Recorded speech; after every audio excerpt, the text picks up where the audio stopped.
Bonjour à tous, je suis Annelle Audebert, psychologue clinicienne spécialisée en neuropsychologie et aujourd'hui je vais vous raconter une nouvelle anecdote sur comment j'ai été amenée à m'intéresser à la question de l'interculturalité et de son influence sur la cognition. Alors j'exerçais donc en Guyane française auprès de populations de plein de cultures différentes. Et notamment, j'étais amenée à faire le bilan, d'une jeune fille qui, elle avait 10 ans de mémoire, qui donc arrive le jour du bilan.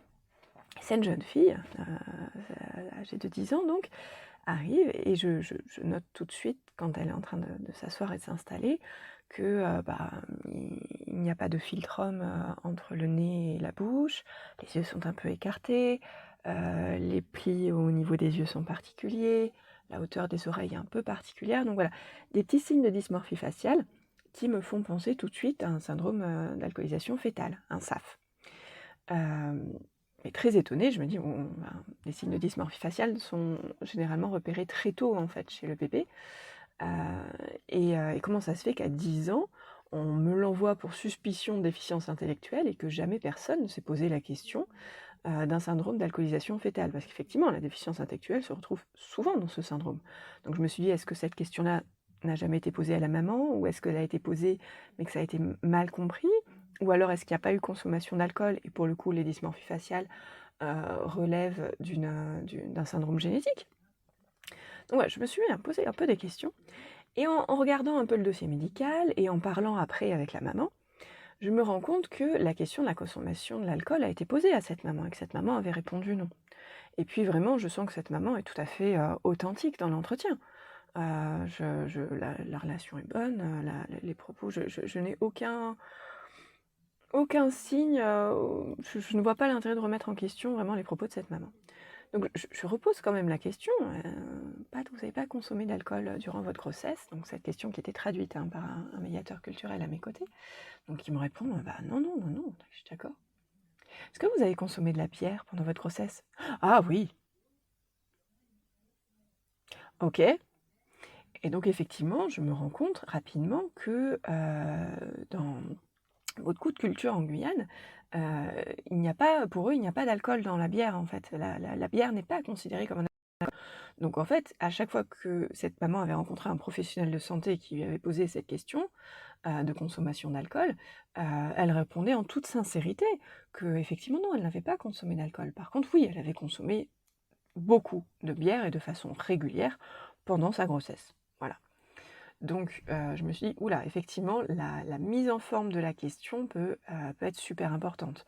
Il y a eu notamment une époque, en Guyane où, beaucoup de femmes enceintes arrivaient, à la maternité, et disaient: «Mais je comprends pas pourquoi je suis tombée enceinte, j'ai pourtant bu de l'alcool». Alors les professionnels de santé, commençaient à se poser la question: «Mais quel rapport?» Et ben, en fait, bah oui, regardez et on c'est vrai que sur les bouteilles de bière, les bouteilles d'autres alcools et cetera, bah, il y a un petit logo d'une femme enceinte barrée. Or ce logo, il est arrivé, il a été, expliqué et inséré dans une campagne de prévention il y a très longtemps en France métropolitaine sur le fait il ne faut pas consommer de l'alcool durant sa grossesse. En Guyane, il est arrivé d'un coup, sans la campagne de prévention, de manière beaucoup, beaucoup plus récente et donc les femmes ont vu, d'un coup un logo avec une femme enceinte barrée sur certaines bouteilles et en ont conclu que, c'était donc un contraceptif. Et c'est pas bête, effectivement, quand on y réfléchit, c'est pas si explicite que ça. Et pourquoi c'est pas si explicite que ça? Parce que, la symbolisation d'une notion aussi abstraite que ça, relève de ce qu'on appelle les contenants culturels, en fait. Et les contenants culturels vont influencer énormément de choses dans la compréhension d'une situation interculturelle, dans le développement, de l'apprentissage, d'un enfant et d'une personne. Et alors je ne sais pas si vous avez vu, mais en fait, il y a eu un changement dans ces logos. Avant, il y avait une femme enceinte barrée et il y a eu tellement de malentendus que maintenant, c'est une femme enceinte qui boit un verre qui est barré. On a pensé que niveau symbolique, ça arrangerait un peu les choses. Mais voilà, donc toujours est-il que Je me retrouve donc à poser des questions anamnestiques à cette maman, donc dans cette recherche de suspicion en fait de syndrome d'alcoolisation fœtale, avant de me lancer dans un gros bilan cognitif afin d'évaluer la déficience intellectuelle de sa fille.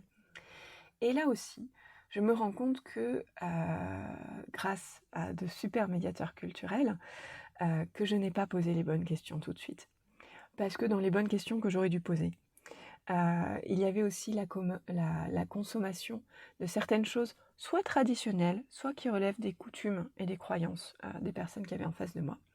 De qu'est-ce que je prends pendant ma grossesse, parce que je pense que c'est bon pour ma grossesse et que je pense que c'est bon pour l'enfant. En France métropolitaine, nous avons certaines vitamines, par exemple, que certaines femmes prennent et qui sont conseillées d'ailleurs par les médecins, les gynécologues, les sages-femmes, etc.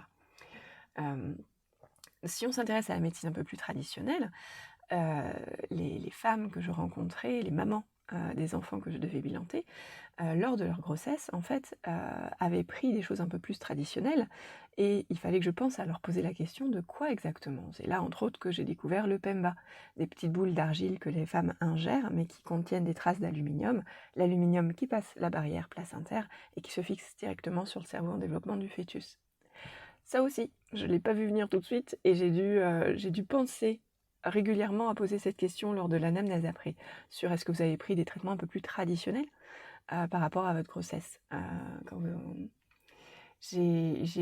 Pareil, j'ai dû approfondir la question de la tradithérapie, c'est-à-dire comment s'est passée la grossesse. Ok, la grossesse n'est pas très bien passée, alors qu'est-ce qui a été mis en place d'un point de vue médical, et poser la question de est-ce qu'un chaman ou un tradithérapeute vous a prescrit autre chose.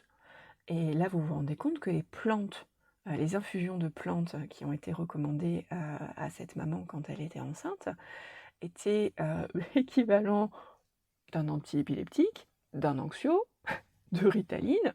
Là, vous vous rendez compte que là, il va falloir une connaissance en plantes et en tradithérapie un peu plus poussée que la norme. Mais ça aussi, il faut avoir pensé à poser la bonne question lors de l'anamnèse pour avoir ces informations-là. Voilà. Donc si cette question vous intéresse autant qu'elle m'a intéressée, la question de l'interculturalité et de l'anamnèse, je vous invite au webinaire de lancement de la formation interculturalité et cognition. Ce sera un webinaire qui sera gratuit et qui portera justement entièrement sur la question de l'anamnèse dans l'évaluation en situation interculturelle. À quoi il faut faire attention? Croyez-moi, c'est intéressant. Dans tous les cas, je vous souhaite une bonne journée et puis j'espère à bientôt. Au revoir.